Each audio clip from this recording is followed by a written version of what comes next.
لقد كتبنا في الزبور من بعد الذکر ان الارض یرثها عبادی الصالحون.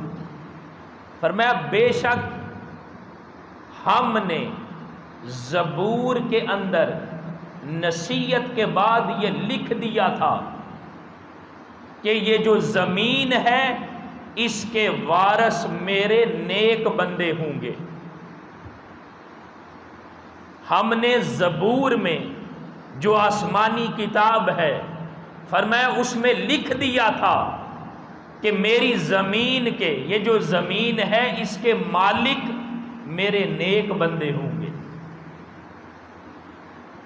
اب دوستان محترم قرآن کی اس آیت کی اگر تفسیر دیکھی جائے تو فرمایا میری جو زمین ہے اس کے وارث میرے نیک بندے ہوں گے. مفسرین لکھتے ہیں اس زمین سے مراد جنت کی زمین ہے.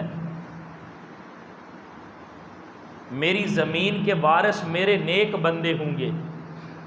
انبیاء، اولیاء، صوفیاء، صلحاء، بزرگان دین، فرمایا زمین کے وارث یہ میرے نیک بندے ہوں گے، یہ نیک ہستیاں ہوں گی.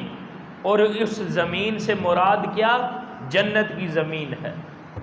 اور کچھ مفسرین نے بیان کیا کہ اس زمین سے مراد یہ زمین ہے جس پر ہم چلتے ہیں.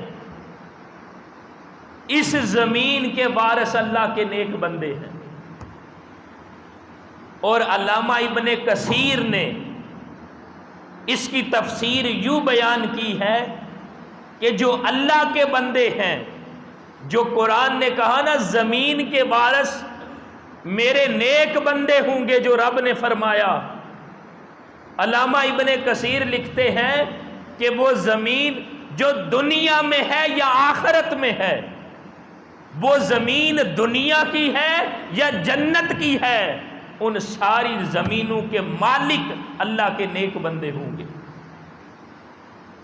اس لیے کہ اللہ رب العزت نے اپنے ان بندوں کو یہ اختیار عطا کیا ہے، اپنے ان بندوں کو اللہ رب العزت نے خود مالک بنایا ہے.